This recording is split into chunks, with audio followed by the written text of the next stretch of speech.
ይህ ፕሮግራም የተሳካው በጆይስ ሜየር ሚኒስትሪ ጓደኞችና ባልደረቦች ነው። አስቸጋሪ በሆነበት ሰዎች በሚበደሉበትና ሰዎች ትክክል ነገር የማያደርጉበት ዓለም ውስጥ መውጣት አለብን። ኢየሱስን ማሳየት ያለብን ቦታ እዚያ ነው። ምክንያቱም ኢየሱስን ሊያዩበት የሚችለው ብቸኛ መንገድ ሊሆን ይችላል።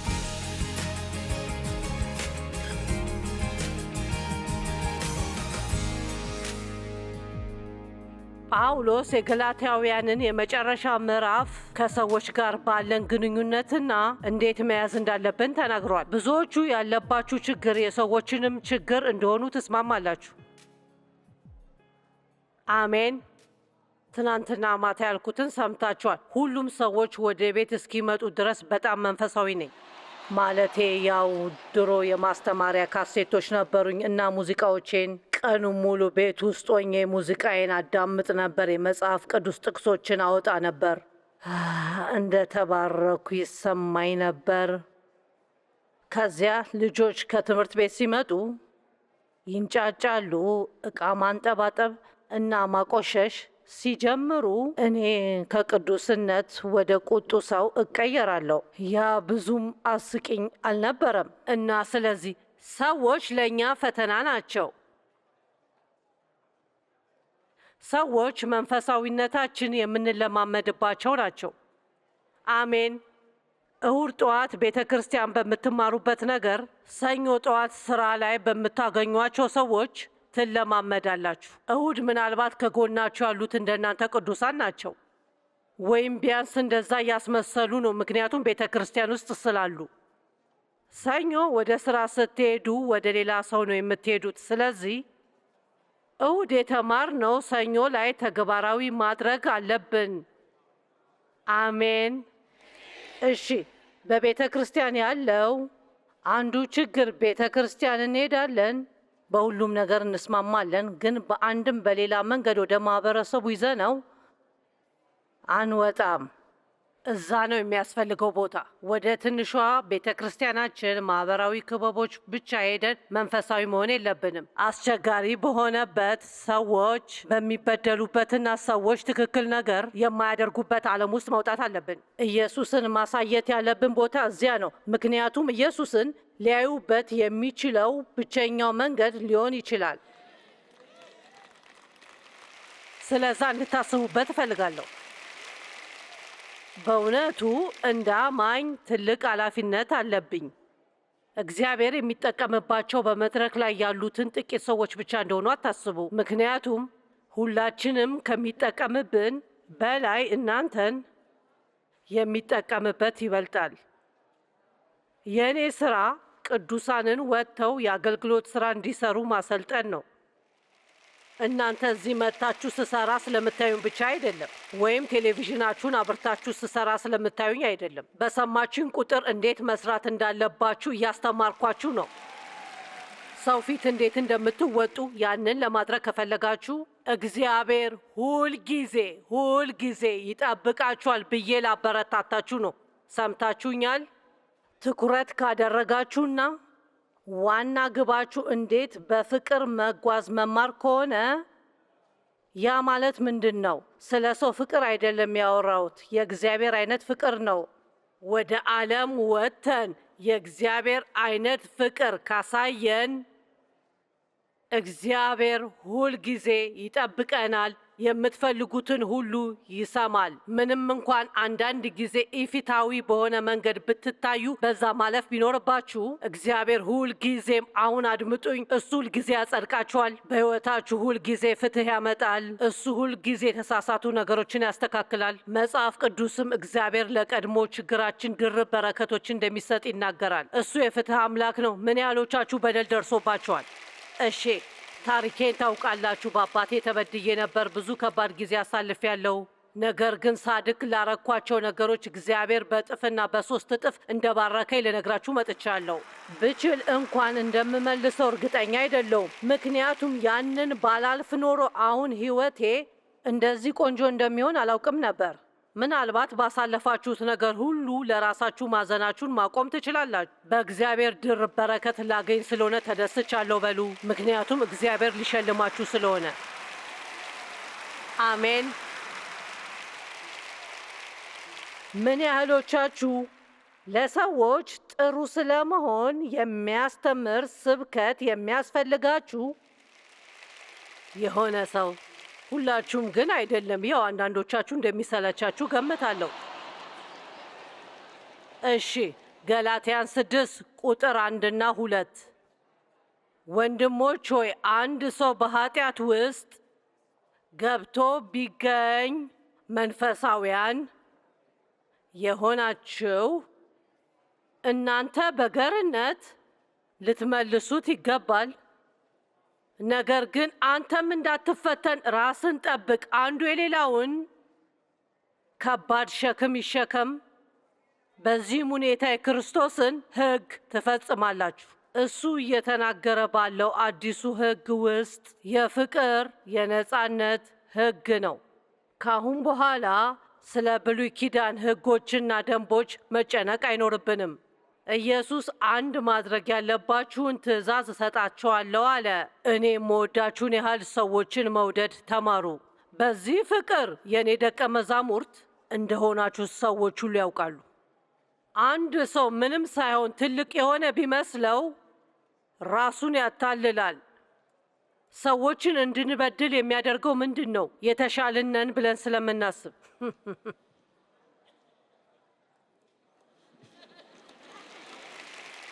በፍጥነት ማለት አልችልም፣ ምክንያቱም ትንሽ ጊዜ ስለሚያስፈልገው። ቃሉ እንዲጠይቀን እናደርጋለን። ትክክል ነን። በእርግጥ እነሱ ተሳስተዋል። ሀሳባችን የተሻለ ነው። ብልህ ነን። እኛ የምናደርገውን እናውቃለን፣ እነሱ አያውቁም። በፈጣሪ እነሱ የተሳሳተ ነገር ሲያደርጉ በፍጹም አናልፋቸውም።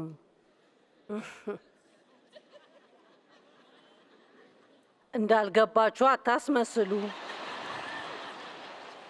ያንን በፍጹም አላደርግም። ታምናላችሁ? ሰምታችኋል? እንዴት እንደሰማሁት ልንገራችሁ። በፍጹም አላደርግም፣ አልችልም። ያንን እንዳደረጉ ታምናላችሁ? ምን እንደሆነ ታውቃላችሁ? እውነታው በሰዎች እንፈርዳለን። ሮሜ 2 ቁጥር 1 እኛ ለምናደርገው ተመሳሳይ ነገር ሰዎች ላይ እንፈርዳለን። ያንን ለምን እናደርጋለን? ምክንያቱም ለራሳችን ሰበብ ስለምንሰጥ ነው። ለሌሎች ሰዎች ግን እንደዛ የሚያስኮንን ምንም ምክንያት የለም። በዚህ መንገድ ከኔ ጋር ለመነጋገር ምንም ምክንያት የለም። እንደዛ እንድትተገብር ምንም ምክንያት የላችሁም። ግን የራሳችን ሲሆን ምክንያት አናጣም። ስራ ቦታ መጥፎ ቀን አሳለፍኩ። ወደ ቤት ለመሄድ በዛ ረጅም መንገድ መንዳት ካለብህ ወደ ቤት ስትመጣ ትንጫጫለህ። ጥሩ ስሜት ላይ አይደለሁም። የጥሩ ቀን አለመኖር ሰዎችን ለመበደል ሰበብ ሊሆን አይችልም። በቢሮ ውስጥ ከባድ ቀን ማሳለፍ ሰዎችን ለመበደል ሰበብ አይደለም። በእውነቱ ምቾት በማይሰማን ጊዜ እግዚአብሔር እንድናደርግ የፈለገውን ነገር እያስቀጠልን እንደሆነ ለማየት ፈተና ነው።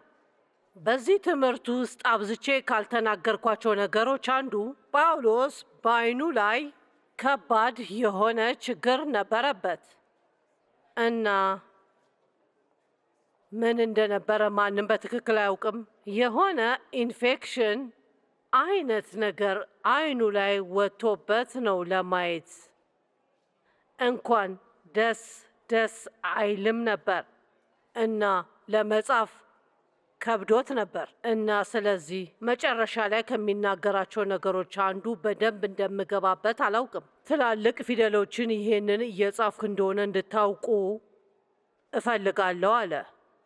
ብዙ ጊዜ ምልክት ማድረጊያ ይጠቀማል፣ ግን ይህንን መልእክት ለገላትያን ሰዎች የጻፈው እንዲያውቁት ስለፈለገ ነው። ምንም እንኳን ለመጻፍ አስቸጋሪ ቢሆንበትም ሕጋዊ መሆንንና በመንፈስ ቅዱስ መመራት መካከል ያለውን ልዩነት ማወቃቸው ለእርሱ ምን ያህል አስፈላጊ ነበር።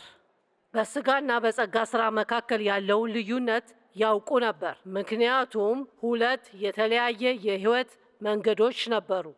እንደ ስጋ ስራ የምትኖሩ ሁሉንም ነገር በራሳችሁ እንዲሆን የምትሞክሩ ከሆነ ራሳችሁን ልጆቻችሁንና ሁኔታዎቹን ለመቀየር የምትሞክሩ ከሆነ ህይወት በጣም ያስጠላል። ምን ያህሎቻችሁ ይህን ታውቃላችሁ? ምን ያህሎቻችሁ በጣም እስኪደክማችሁ ድረስ የሞከራችሁትንና ትታችሁት ለእግዚአብሔር የሰጣችሁት? ምክንያቱም እሱ ማድረግ ካልቻለ በእርግጠኝነት እናንተም አትችሉ። አሜን። ስለዚህ ጳውሎስ አዲስ ነፃነት አግኝቷል። ምክንያቱም በጣም ህግ አጥባቂ ነበር። ማለቴ እሱ የፈሪሳውያን ፈሪሳዊ ነበር። ህጉን ያውቀዋል። ህጉን ጠበቀ። ክርስቲያኖችን ያሳድድ ነበርና አሁን ወደ ደማስቆ በሚወስደው መንገድ ላይ ክርስቶስን አገኘውና ይህ አስደናቂ ጸጋ በሕይወቱ ፈሰሰ። እግዚአብሔር ምን ያህል ጥሩ እንደሆነና ሊድን የሚችለው በሕግ ሳይሆን በጸጋ ብቻ እንደሆነ ተማሩ። ለእሱ በጣም አስደንቆ ስለነበር ሁሉም ሰው እንዲያውቀው ፈለገ። አንድ አስደናቂ ነገር ሲያጋጥማችሁ ምን ያህሎቻችሁ ናችሁ ለምትወዷቸው ሰዎች እንዲያውቁ የምትፈልጉ? ለእኔ ምንም እንኳን ብዙ ሰዎች በአገልግሎታቸው እንደገና የተወለዱ ቢሆንም ያለ እኔ በጣም አስፈላጊ ነው። እኛ ሁልጊዜ ቅድሚያ እናስቀምጠዋለን። እንደ ወንጌላዊ አልተጠራሁም። እኔ በእርግጥ የምጠራው በእግዚአብሔር አካል እንዲያድጉ በሳል እንዲሆኑ እንድረዳቸውና ከዛ ኢየሱስ እንዲኖራቸው ብሎ የሞተለትን ይኖራቸዋል። ምክንያቱም እኔ ለረዥም ጊዜ በሕግ የማምን ክርስቲያን ነበርኩ። እግዚአብሔርን የምወድ፣ ቤተ ክርስቲያን የምሄድ፣ አስራት የማወጣ፣ ቤተ ክርስቲያን የምሰራ፣ ግን ቤቴ ውስጥ ደስተኛ አልነበርኩም። ምክንያቱም ካለፈው ቆሻሻ ሕይወቴ እንዴት ነፃ እንደምወጣ አላውቅም ነበር እና ስለዚህ በሁሉም ነገር ቀልጣፋ አልነበርኩም። በጣም ግራ የተጋባው ነበርኩኝ። ደስታ ያጣ መሆን አንድ ነገር ነው፣ ግን በእርግጠኝነት ደስታ ያጣ ቅዱሳን መሆን የለብንም። ምን ያህሎቻችሁ ትስማማላችሁ? እንደገና ስትወለዱ የሆነ ነገር መከሰት አለበት። ከበፊቱ ትንሽም ቢሆን የበለጠ ደስተኛ መሆን አለባችሁ። እዚህ ካላችሁት ምን ያህሎቻችሁ ታደርጉታላችሁ? ቤተ ክርስቲያን ሄዳችሁ የተነገራችሁን እያደረጋችሁ ነው። አሁንም የሆነ የጎደለ እንዳለ ይሰማቸዋል። ብዙ እጆች እንደሚወጡ አውቃለሁ። ለእግዚአብሔር የምለው ትክክል ያልሆነ ነገር አለ። የሆነ ነገር ይጎድላል። ምን እንደሆነ አላውቅም፣ ግን አሁን እንደምኖረው አይነት መኖር እንደሌለብኝ አውቅ ነበር። አሁን የምነግራችሁ እግዚአብሔር በ1976 ከኋላ ሲነካኝ ቃሉን መራብ ጀመርኩ። መጽሐፍ ቅዱስ ላይ ምልክት ለማድረግ አንድ ምዕራፍ በቀን ማንበብ ብቻ ሳይሆን ቃሉን በትክክል ማጥናትና ኢየሱስ ያደረገልኝንና በሕይወቴ እንዴት መተግበር እንዳለብኝ መማር። እውነቱን ለሰዎች በጣም ለማስተማር ፍላጎት ነበረኝ፣ ምክንያቱም ነፃ እንደሚያወጣቸው ስለማውቅ ነው። ትንፋሽ እስኪያጥረኝ ድረስ አደርገዋለሁ፣ ምክንያቱም ኢየሱስ ዋጋ እንደከፈለ ስለማውቅ መንግሥተ ሰማያት እንድንገባ ብቻ ሳይሆን እዚህ እያለን በሕይወታችን መደሰት እንድንችል ነው። አሜን። እኛ እኮ ደስተኛ መሆን ያለብን። አሜን። ደስተኛ መሆን ካልቻልን ማን ሊሆን እንደሚችል አላውቅም። ስለዚህ ጳውሎስ ምንም እንኳን ይህ የዓይን ሕመም ቢያጋጥመውም ደክሟል። እሱም እንዲህ አለ፣ ይህንን መልእክት ላመጣላችሁ ደክሜያለሁ። በትልቁ ፊደሎችን የጻፍኩትን እንድታዩ ፈልጋለሁ፣ ምክንያቱም ለእኔ አስፈላጊ ነው። በክርስቶስ የበሰሉ ሰዎች ትንሽ ችግር ስለገጠማቸው ብቻ እቤት አይቀመጡም፣ ቃላቸውንም አያጥፉምና የተጠሩበትን ነገር ችላ አይሉም። ጀርባዬ ላይ ትንሽ ችግር ስላለብኝ ቅዳሜና እሁድ ጀርባዬ ላይ በረዶ ማድረግ ነበረብኝ። እዚህ በምሰብክበት ጊዜ ሁሉ የበረዶ ቦርሳ ይዤ እዚህ መቆም ካለብኝ ግድ የለኝም። እግዚአብሔር የጠራኝን ላደርግና ላሳይ ነው።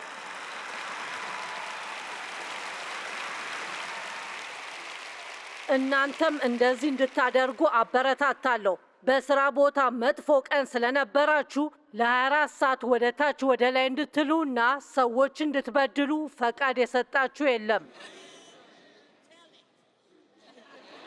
ጥሩ፣ እሞክራለሁ እህቴ። ልክ አይደለሁም። ለመጥፎ ባህሪያችን ሰበብ አንሰጥም፣ ግን ለሌሎች ሰዎች ምንም ሰበብ የለም። እሺ፣ ስለዚህ ያንን ከተናገርኩ በኋላ እንቀጥል። እንደውም ከመጀመሪያ ከአንደኛን ጀምር። ቁጥር 1ን እንደገና መስማት ያለብን ይመስለኛል። ወንድሞች ሆይ አንድ ሰው በኃጢአት ውስጥ ገብቶ ቢገኝ መንፈሳውያን የሆናችሁ እናንተ በገርነት ልትመልሱት ይገባል። ነገር ግን አንተም እንዳትፈተን ራስን ጠብቅ። አንዱ የሌላውን ከባድ ሸክም ይሸከም። በዚህም ሁኔታ የክርስቶስን ሕግ ትፈጽማላችሁ። አንድ ሰው ምንም ሳይሆን ትልቅ ቢመስለው ራሱን ያታልላል። እያንዳንዱ የራሱን ተግባር ይመርምር። ከዚያም በኋላ ከሌላ ሰው ጋር ራሱን ሳያወዳድር ስለ ራሱ የሚለካበትን ያገኛል። እያንዳንዱ የራሱን ሸክም ሊሸከም ይገባዋልና። አዲሱ መደበኛ ትርጉም የሚለውን እወደዋለሁ። እያንዳንዱ ሰው የራሱን ከባድ ጥፋቶችን መሸከም አለበት ይላል። ስለዚህ በሌላ አነጋገር አሁን ስሙኝ፣ ስህተት የሆኑ ነገሮችን ሲያደርጉ ያያችኋቸውን ሰዎች ልታገኙ ነው። አሁን እውነተኛ መንፈሳዊ ከሆንክ እንደዚህ ነው እንድትወጡ የምፈልገው። እንድትፈርዱባቸው ወይም እንድትታቿቸው እንድትዘጓቸውም አልፈልግም። ወደ ነበሩበት ለመመለስ እንድትረዷቸው ነው የምፈልገው። በየዋህ መንፈስ አድርጉት። ራሳችሁን ተመልከቱ። ምክንያቱም በሰዎች ላይ ከፈረድክ ራሳችሁ ተመሳሳይ ነገር ልታደርጉ ትችላላችሁ። አደርገዋለሁ ብላችሁ ያላሰባችሁት ነገር። ምን ያህሎቻችሁ እግዚአብሔር ያላችሁን ድክመታችሁን ባያሳያችሁ ትፈልጋላችሁ? አሜን። በቃ ሌሎች ሰዎች ላይ ሙሉ በሙሉ መፍረድ፣ እርሱም እናንተ የተሳሳታችሁትን ነገሮች ጥቂቶቹን በማሳየት መልስ ይሰጣቸዋል። ይህም ስለ ሌሎች እንዳታወሩ አፋችሁን ያዘጋቸዋል። የእኛ የመንፈሳዊ ብስለት ደረጃ የሚገለጠው ሰዎችን የምናገኝበት መንገድ ነው። ለእግዚአብሔር በጣም አስፈላጊ ከሆኑ ነገሮች አንዱ ከሰዎች ጋር ያለን ግንኙነት ነው። አሁን የተናገርኩትን ሳትረዱ እንድትቀሩ አልፈልግም። ለእግዚአብሔር በጣም አስፈላጊ ነገሮች አንዱ የመንፈሳዊ ብስለት ደረጃችንን በትክክል የሚያሳየው ከሰዎች ጋር ባለን ግንኙነት ነው። በተለይ ከእኛ ጋር ጥሩ ግንኙነት በሌላቸው ላይ ለደቂቃዎች ብናብላላው ይሻላል። ደህና፣ ለእነሱ ጥሩ መሆን ላይገባቸው ይችላል። ነገር ግን ኢየሱስ ጠላታችሁን ይቅር በሉ የሚያሳድዳችሁን መርቁ ያለበትን ጥቅስ መክፈት ይገባኛል። ተገቢ አይደለም፣ ልክ አይደለም። እሱ ግን አድርጉት አለ። ምክንያቱም ያ እንደኔ እንደሆናችሁ ያሳያል። ያ አንተ በሰማይ እንዳለው አባት መሆንህ ነው። ብዙዎቻችሁ ታሪኬን የምታውቁት ይመስለኛል። ስለዚህ በጥቂቱ ነግራችኋለሁ። ለዓመታት ከአባቴ ጋር ምንም ግንኙነት እንዲኖረኝ አልፈለኩም። ጠልቼው ነበር። ጸለይኩ፣ በጸሎት ይቅርታ አደረግኩ። ግን አሁንም ከእሱ ጋር ምንም ግንኙነት አልፈልግም። በቻልኩት መጠን ከእርሱ ርቃለሁ። በገናና በበዓላቶች በጥቂቱ አገኘዋለሁ። አንድ ቀን ጠዋት እየጸለይኩ እግዚአብሔር ምን እንዳደርግ እንደሚፈልግ ጠየቅኩት። እግዚአብሔርን እንደዚህ አይነት ነገር መጠየቅ ስትጀምሩ በጣም መጠንቀቅ አለባችሁ። ማለቴ መንፈሳዊ ይመስላል፣ ግን የሚለውን ላትወዱ ትችላላችሁ። እና ቀደም ብዬ የተናገርኩትን አስታውሱ። እግዚአብሔርን የሚለውን ሁሉ የማትሰሙ ከሆነ ምንም ላይናገር ይችላል። መርጠን የምንሰማው የለም። እና ስለዚህ ወላጆቼ እያረጁ ነበር እና ደህና አልነበሩም። ከምኖርበት 250 ማይል ርቀት ላይ የምትገኝ ሴንት ሉዊስ የምትባል ትንሽ ከተማ ውስጥ ነበር የሚኖሩት። እዚያ ጥሩ ዶክተሮች የላቸውም እና እግዚአብሔር ወደ ሴንት ሉዊስ ወስጄ ቤት እንድገዛላቸው እንደነገረኝ ተሰማኝ። እስኪሞቱ ድረስ ተንከባከቢያቸው። ያ ሰይጣን ነው አልኩ።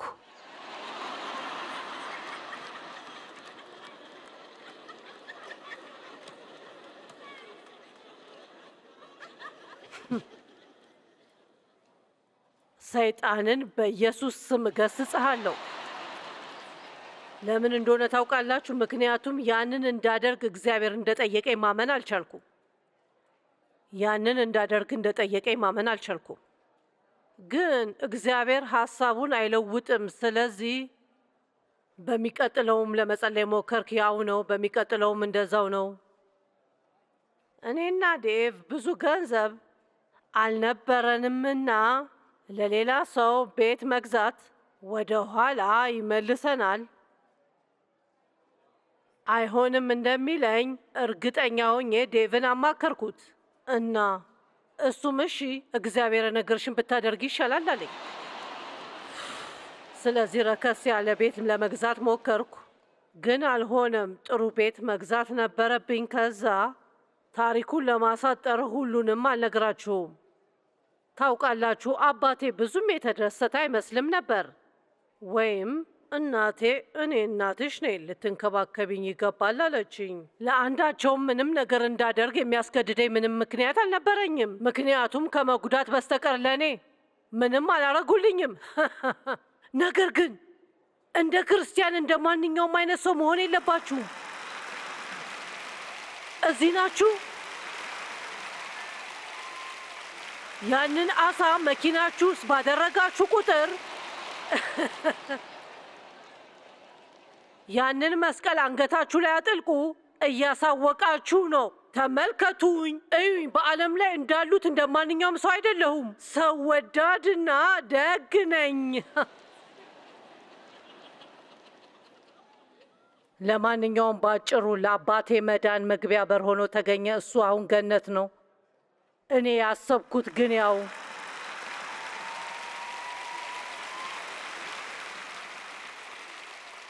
ተመልከቱ፣ አባቴ ለሱ ምንም ነገር የማደርግበት ምክንያት እንደሌለ ያውቅ ነበር።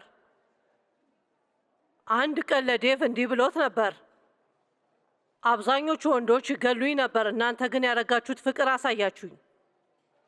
ልንገራችሁ፣ የተመለሱ ሰዎችን በተለይ ደግሞ የጎዷችሁን ሰዎች የማየት እድል አላችሁ። አሁን አንድ የጎዳችሁ ሰው ተመልሶ መጥቶ እንዲጎዳችሁ አልመክርም። ነገር ግን እንድትጸልይላቸው እንድትባርካቸውና እንዳትረግማቸው በመጽሐፍ ቅዱስ ተጠይቃቸዋል። በጣም ትንሹ ነገር ስለሱ መጥፎ ነገር አለመናገር ነው። ሌላ ሰው ጥሩ እንደሆነ የሚያወራለት ሰው እናንተን ሲጎዳ ምን ያህል ከባድ እንደሆነ ታውቃላችሁ? ዝም ለማለት እና ጥቂት ነገሮችን ልንገራችሁ፣ ከባድ ነው። ገርና ታጋሽ እና እንደዛ ኃጢአት የሚሰሩትን ተረዷቸው። ስህተት ሊሰሩ ይችላሉ። ሰዎችን ከመተቸት ይልቅ ወደ ነበሩበት እንዲመለሱ አግዙ። ፍቅርን እንዴት ነው የምናሳየው? መልእክት ብቻ ነው? የምንጽፈው መጽሐፍ ነው? ጽንሰ ሀሳብ ነው? የምንወረውረው ቃል ነው? ሰዎችን እንወዳለን፣ አይስክሬም እንወዳለን፣ ቤዝቦል መጫወት እንወዳለን። እግዚአብሔር የሚናገረው ፍቅር ጥልቁን ፍቅር ነው። እግዚአብሔር እንደሚወደን ሰዎችን መውደድ በጣም የተለያየ ነገር ነው። እኛን እንዴት እንደሚያዩን ወይም ምን እንደሚያደርጉልን የተመሰረተ አይደለም። ከዛ የበለጠ ነገር ላይ የተመሰረተ ነው። በዓለም ላይ ካሉት ከባድ ነገሮች አንዱ መልካም ያልሆኑላችሁን ሰዎችን መልካም መሆን ነው። ማመዛዘን እንዳለብን አውቃለሁ። ሰዎች እንዲጎዷችሁ ወይም እንዲጠቀምባችሁ ፍቀዱ እያልኩ አይደለም። ማለቴ ሰዎች ምን እንዳደረጓችሁ አይደለም። ለእነሱ መጸለይ አለባችሁ። እግዚአብሔር እንዲባረካችሁ ጸልዩ። እኔ ለእግዚአብሔር ታማኝ ነበርኩ። ማለቴ እንዲባረክ አልፈልግም ነበር። ለምን እንዲባረክ እጸልያለሁ? እንዲባረክ አልፈልግም። ግን እግዚአብሔርን ይህን አሳየኝ። ሰዎችን ሲባርክ፣ ሰዎችን እንዲባርክ ስንጸልይ መጀመሪያ የሚባርካቸው በእውነት ነው።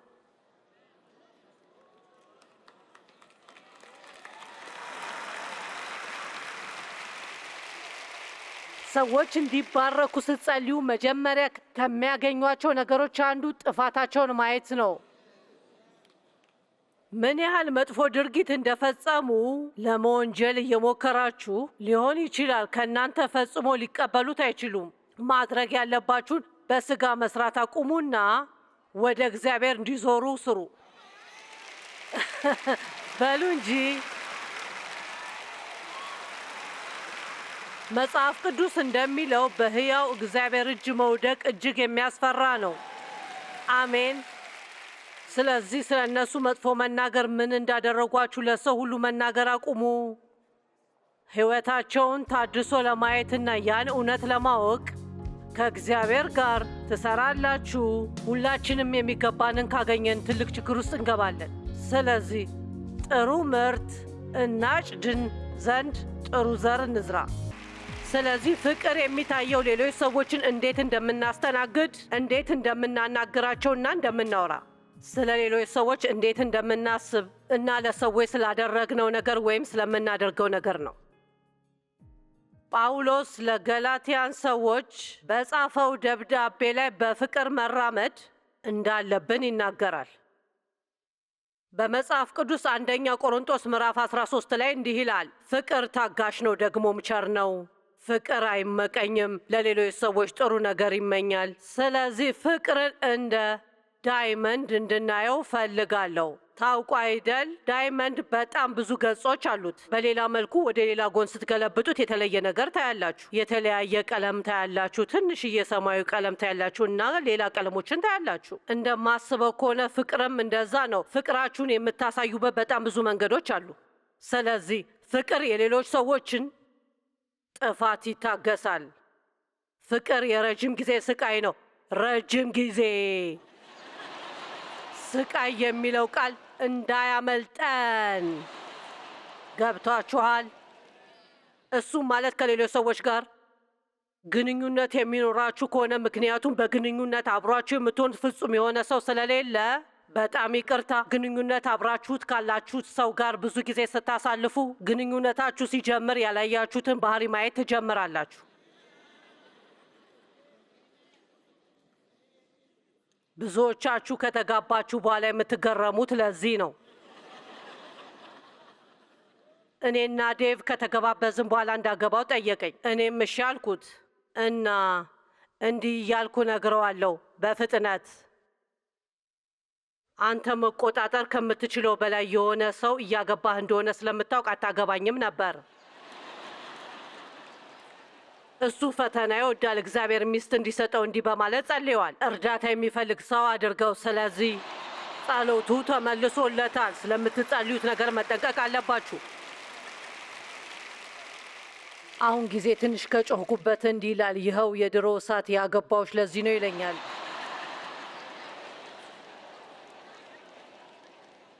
ፍቅር ሁልጊዜ የሆነ መስዋዕትነትን ይጠይቃል። ፍቅር ውድ ነው። እኛን የሚከብደን ለዛ ነው። የተወሰነ ጊዜ ጥረትና ብር ይወስድብናል። ነገር ግን ሰዎችን በትክክል ለመውደድ በጣም ብዙ መስዋዕትነት ያስከፍላል። ሰማችሁኝ? ነገር ግን የምነግራችሁ ይሄንን ነው። ዛሬ ሁላችሁም ከዚህ ስትወጡ እኔንም ጨምሮ ከአሁን ጀምሮ የተቀረውን ሕይወታችሁን ለሌሎች ሰዎችን በመውደድ ብታሳልፉ በጣም ምርጥ ሕይወት ይኖራችኋል። እናንተ ከምታስቡት በላይ ነው። ራሳችንን ለማስደሰት በጣም ብዙ ጊዜ እናጠፋለን። ነገር ግን ሌሎች ሰዎችን ለማስደሰት ጊዜያችንን ብንጠቀም በሕይወታችን ውስጥ ጥሩ ዘር እንዘራና እግዚአብሔር በሕይወታችን የደስታን ፍሬ እንድንሰበስብ ያደርገናል። እናንተ በሕይወታችሁ ለራሳችሁ ከምታደርጉት ነገር ይልቅ እግዚአብሔር ለእናንተ በ2 ሰከንድ የሚያደርገው ነገር ይበልጣል። በሕይወታችን ዘር መትከል ከፈለግን እንደ ኢየሱስ ክርስቶስ ራሳችንን ለእሱ እንድንሰጥ ይፈልጋል።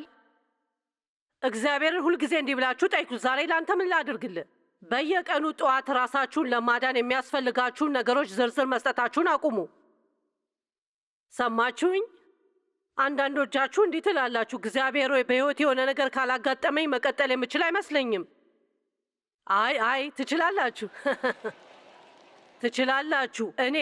እኔ እያስታጠቅኳችሁ ነው። ከዚህ ስትወጡ የምትጠቀሙበትን መሳሪያ እየሰጧችሁ ነው። ሁላችሁም ራሳችሁን ለመንከባከብ መሞከር አቁሙና ሌሎች ሰዎችን ለመርዳት ሞክሩ። እግዚአብሔር እናንተን ይንከባከባቸዋል። አንዳንዴ በሕይወቴ ውስጥ መፍታት የማልችለው ችግሮች ሲያጋጥሙኝ በጣም ያበሳጨኛል። እግዚአብሔር እንደዚህ አይነት ወደ ሆነ ቦታ ይልከኝና በሺህ ለሚቆጠሩ ሰዎች ችግራቸው እንዲፈቱ ረዳቸዋለሁ። ነገር ግን የራሴ ለሆነው ትንሽዬ ችግር ምንም ነገር ማድረግ አልችልም። እግዚአብሔር እንድናደርግ የሚፈልገው ልክ እንደዛ ነው። ራሳችሁን ለመንከባከብ ከመሞከር ይልቅ ራሳችሁን ለእሱ እንድትሰጡት ይፈልጋል። ጊዜያችሁ ለሌሎች ሰዎች በመርዳት ለእነሱ በረከት የምትሆኑ ከሆነ፣ ለእነሱ የምትጸልዩ ከሆነና የሚያስፈልጋቸውን በማድረግ በአንድ ወይም በሌላ መንገድ እንዴት እንደሚያደርገው አላውቅም፣ ነገር ግን እግዚአብሔር የሚያስፈልጋችሁን ነገር በትክክለኛው ጊዜ ያደርግላችኋልና ማንም ሊያስቆመው አይችልም።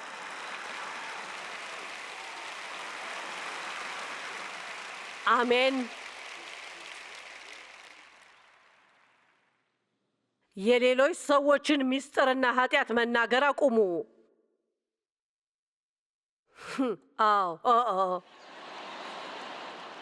እዚህ ጋር የተወሰኑ ጥቅሶች አሉ።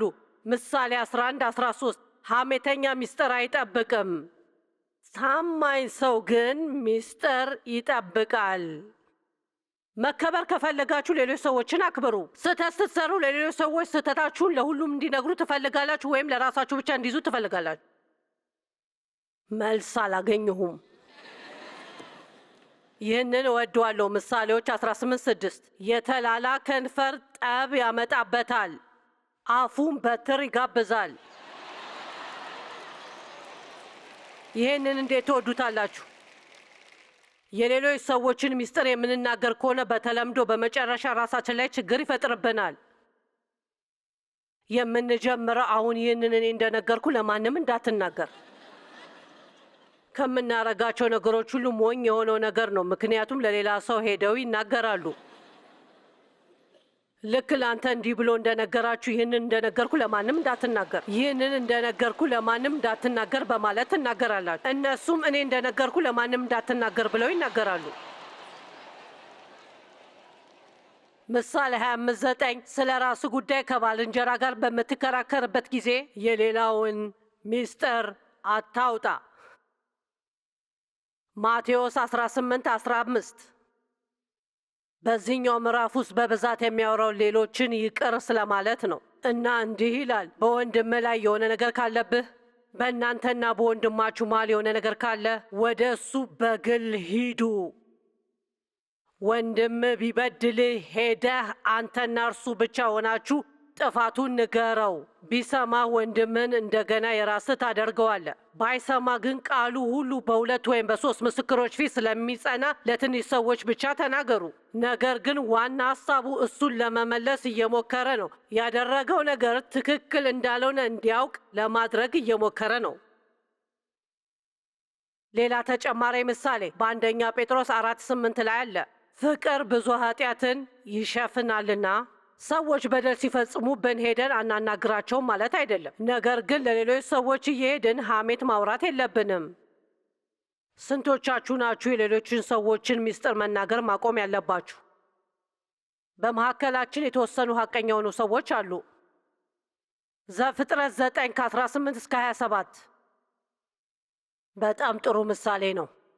ከመርከቧ የወጡትም የኖህ ልጆች ሴም፣ ካምና ያፌት ነበሩ። ካም የከነዓን አባት ነው። 3 የኖህ ልጆች እነዚህ ሲሆኑ በምድር ላይ የሚኖሩ ሕዝቦች ሁሉ የተገኙት ከእነዚሁ ነው።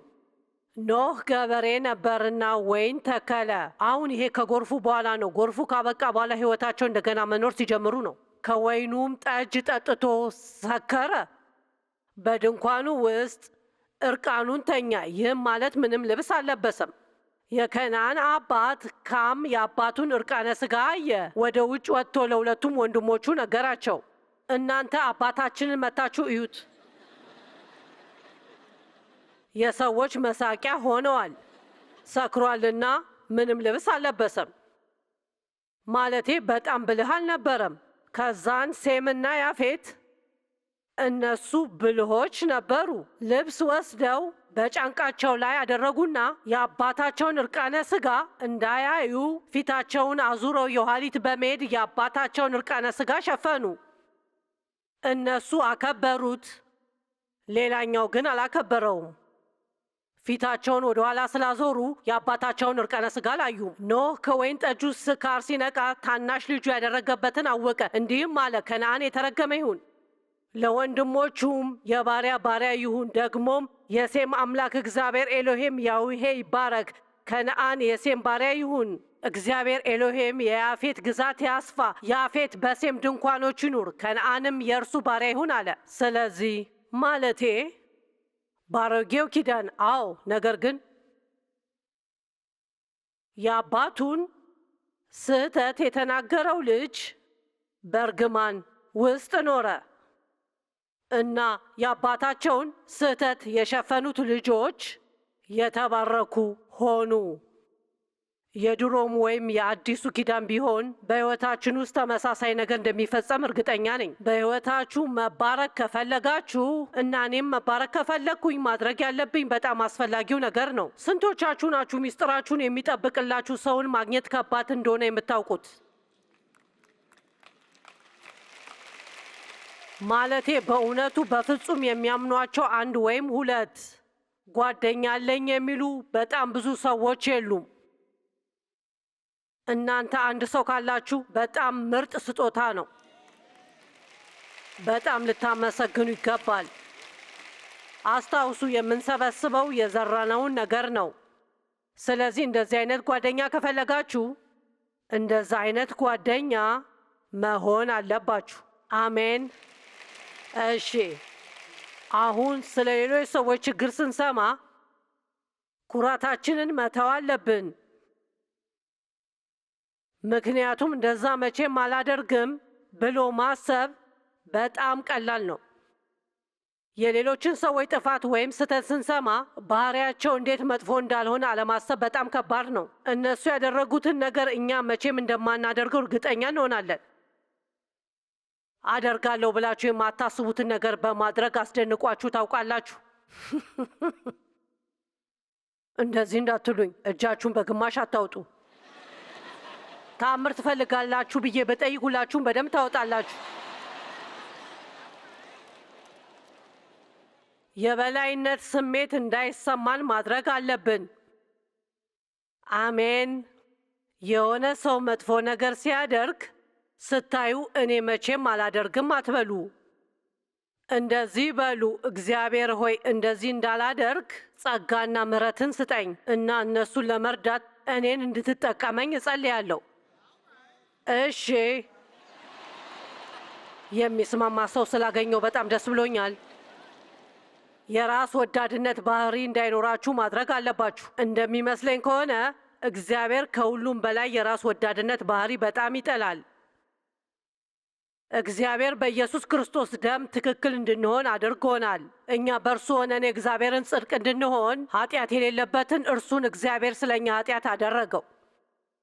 ነገር ግን ሐዋርያው ጳውሎስ በፊልጵስዩስ ምዕራፍ 3 እንዲህ ብሏል። በጣም ደስ የሚል ምዕራፍ ነው።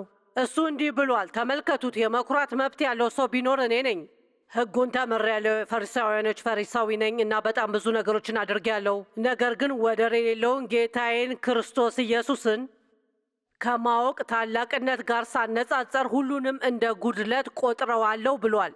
ሐዋርያው ጳውሎስ እንዲህ ብሏል፣ በሕይወቴ ባደረግኳቸው ነገሮች ወይም በመንፈሳዊ ሕይወቴ ምንም አይነት ዋጋ እንዳገኝ አልፈልግም።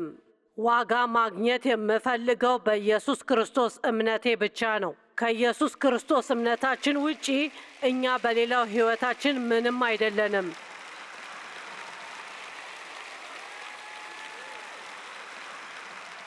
ምክንያቱም እኔ እዚህ ጋር ስላስተማርኩኝ ከእናንተ የተሻልኩኝ ነኝ ማለት አይደለም።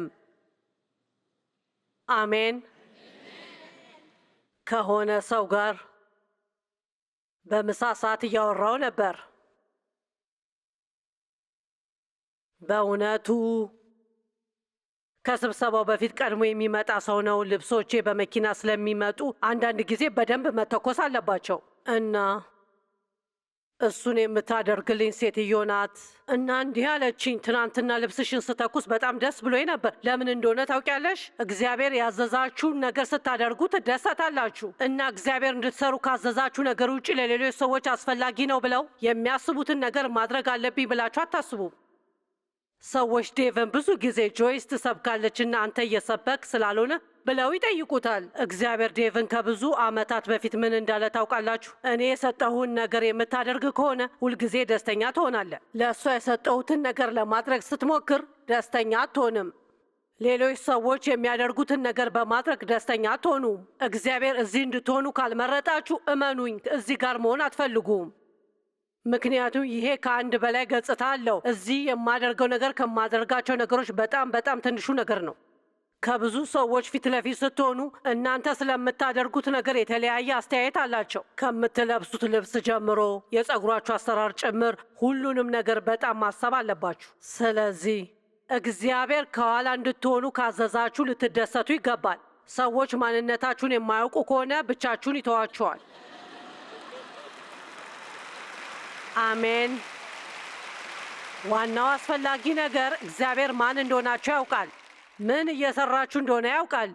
ሽልማታችሁ ከሌሎች ሰዎች እኩል ተመሳሳይ ይሆናል። እየሰማችሁኝ ነው? የእናንተ ኃላፊነት እግዚአብሔር እንድታደርጉ የነገራችሁን ነገር ማድረግ ነው። ራሳችሁን ከሌሎች ሰዎች ጋር አታወዳድሩ። ከሌሎች ሰዎች ጋር አትፎካከሩ። እግዚአብሔር እንድትሰሩ ያዘዛችሁን ነገር በፈገግታ ስሩት።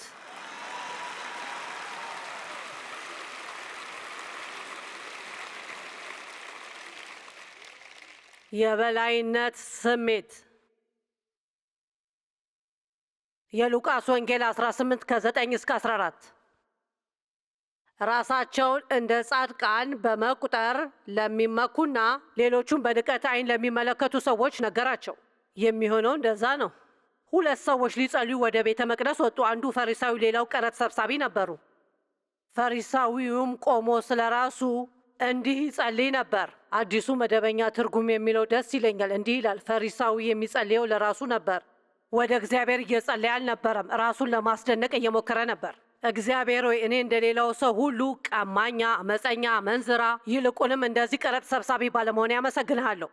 በሳምንት 2 ጊዜ ጾማለሁ፣ ከማገኘውም ሁሉ አስራት አወጣለሁ። ቀረጥ ሰብሳቢው ግን በርቀት ቆሞ ወደ ሰማይ ቀና ብሎ ማየት እንኳን አልፈለገም። ነገር ግን ደረቱን እየደቃ እግዚአብሔር ሆይ እኔን ኃጢአተኛውን ማረኝ ይል ነበር። እላችኋለሁ ከፈሪሳዊ ይልቅ ይሄኛው በእግዚአብሔር ዘንድ እንደ ጻድቅ ተቆጥሮ ወደ ቤቱ ተመለሰ። ራሱን ከፍ ከፍ የሚያደርግ ሁሉ ዝቅ ይላልና፣ ራሱን ዝቅ ዝቅ የሚያደርግ ግን ከፍ ይላል። በቀን 6 ወይም 7 ጊዜ እንደዚህ ይላለሁ፣ ጌታዬ ሆይ ካላንተ ምንም አይደለሁም። ጌታዬ ሆይ ካላንተ ምንም አይደለሁም። በኢየሱስ ክርስቶስ ሁሉም ነገር ነን፣ ነገር ግን ያለ እርሱ ምንም አይደለንም። እና በሆነ ነገር ላይ ጎበዝ ከሆናችሁ እግዚአብሔር ጎበዝ እንድትሆኑ ስላደረጋችሁ ነው።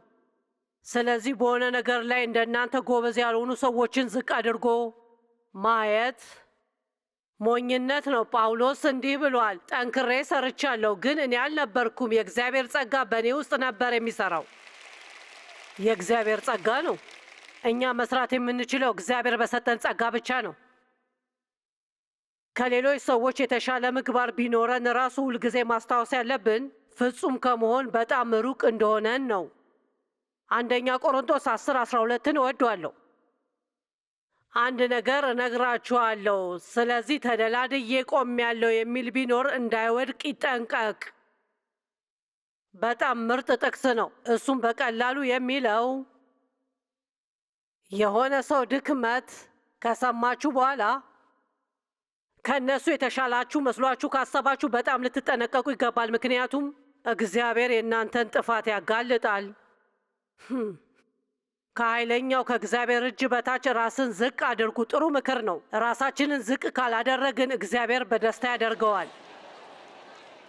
እሺ፣ ስለዚህ የምነግራችሁ ታሪክ አለ። ለሆነ ሰው ምስክርነት ሰጥታችሁ ታውቃላችሁና ከዛን ምናልባት በነጋታው ቀን ምስክርነት የሰጣችሁትን ነገር ደግማችሁ ታደርጉታላችሁ። እንደዚህ የሆነበት ሰው አለ። ለምን እንደዛ እንደሚሆን አስባችኋል? ሰይጣን ነው ማለቴ። አሁን ይህ የቆየ ታሪኬ ነው። ለብዙ ጊዜ አልተናገርኩትም። ስለምን እንደማወራ አታውቁም። ምክንያቱም ይህ ታሪክ ስለ ፓንቴዎስ ነው። ምን ያህሎቻችሁ ፓንቴዎስ ለብሳችሁ ታስታውሳላችሁ? እሺ፣ እነዛ ነገሮች አስጠሊታ አይደሉ? ከሲኦል የተላኩ መሆን አለባቸው። እኔ አይገባኝም ለምን።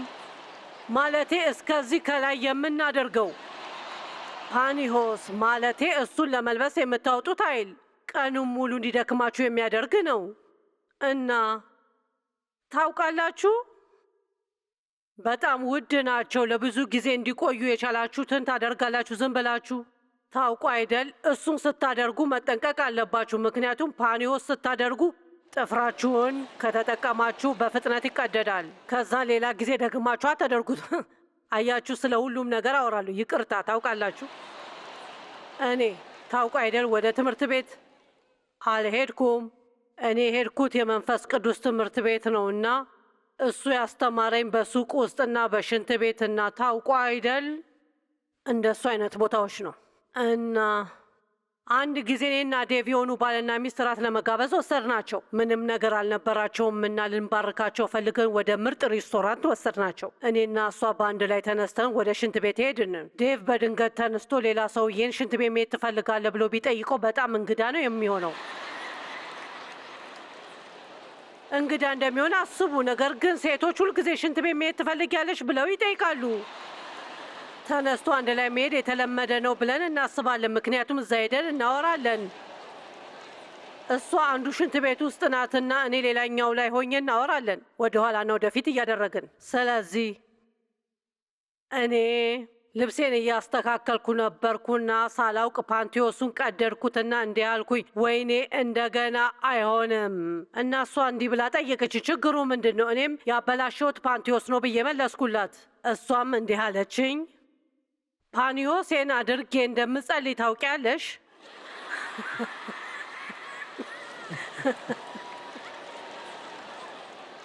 እኔ አንዱ ለ6 ወር ተጠቅሜዋለሁ አለችኝ።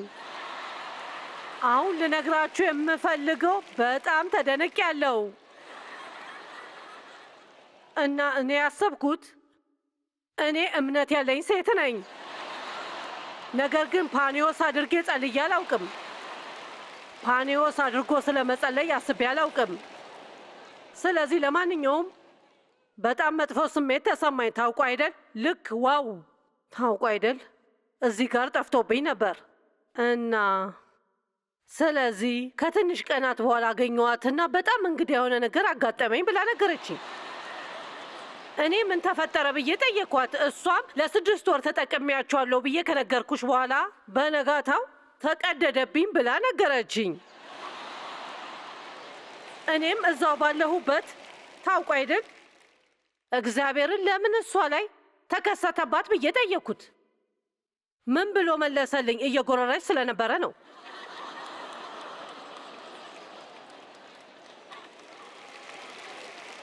ከዛ በጣም ጠቃሚ ትምህርት ተመሪያለሁ።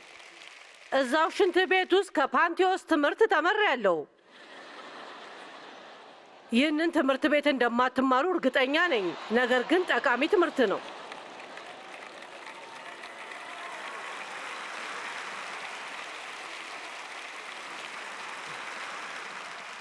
በሃይማኖት ትምህርት 3 ወይም 4 ፒኤችዲ ያለው ሰው እብድ የሆንኩ ሊመስለው ይችላል፣ ነገር ግን ለእኔ ይሰራልኛል። ስንቶቻችሁ ወደ መንፈስ ቅዱስ ትምህርት ቤት መሄድ አለባችሁ? ባላችሁበት ቦታ መማር አለባችሁ። ስለዚህ እግዚአብሔር ምስክርነት የምንሰጥበትና የማንሰጥበት ጊዜ እንዳለ አስተምሮኛል። ምስክርነት ስንሰጥ እየጎረርን እንዳይሆን እርግጠኛ መሆን አለብን። ነገር ግን ምስክርነት ስንሰጥ እግዚአብሔርን እያመሰገንን መሆን አለበት እና ምስክርነት የምንሰጠውን ሰው ለመርዳት እየሞከርን መሆን አለበት። ለምሳሌ ከሆነ ሰው ጋር ሆናችሁ አይናቸውና አፍንጫቸው ቀይ ከሆነ እና በጣም እያሳላቸው ከሆነ እና ጉንፋን ይዞኛል ካላችሁ እናንተ ሰይጣን እኔንም ባለፈው ሳምንት ሊያስይዘኝ ሞክሮ ነበር፣ ነገር ግን ስለ ጸለይኩበት እኔን አልያዘኝም የምትሉበት ሰዓት አይደለም። ሰውየው ጥሩ ስሜት እንዲሰማው አያደርገውም። እነሱን የሚያደርጋቸው ታውቁ አይደል? እንዲበረታቱ አያደርጋቸውም። እምነት እንደሌላቸው አይነት ስሜት እንዲሰማቸው ያደርጋቸዋል። እና እሱ ለእኔ ትክክል አይደለም። ስለዚህ ድላችንን ለሰዎች ስንናገር አንዳንድ ጊዜ ጠላቶቻችን እንዲሰርቁ በሩን ይከፍትላቸዋል። ምስክርነታችሁን መስጠት እንድትፈሩ እያረኳችሁ አይደለም፣ ነገር ግን እኔ የተማርኩትን ነገር እየነገርኳችሁ ነው። በዛን ወቅት እንኳን ኩራታችንን እናሳያለን። የሆኑ ሰዎች በሕይወታቸው ጥሩ ድል አጋጥሞናል ብለው ሲነግሯችሁ እና እግዚአብሔር እንድትጸልዩበት የነገራችሁ ነገር ከሆነ ሁልጊዜ ስለ እሱ ጸልዬበታለሁ ማለት አይጠበቅባችሁም። እግዚአብሔር እንዳደረገላቸው እንዲያስቡ ተዋቸው።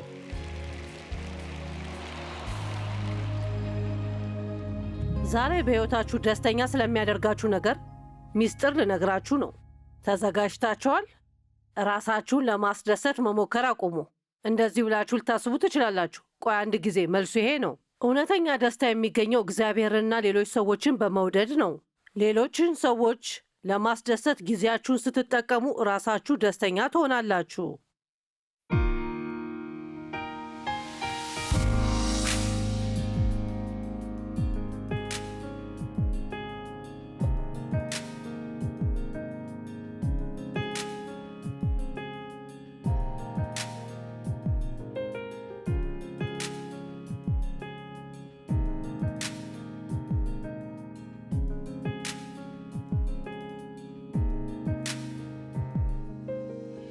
ይህ ፕሮግራም የተሳካው በጆይስ ሜየር ሚኒስትሪ ጓደኞችና ባልደረቦች ነው።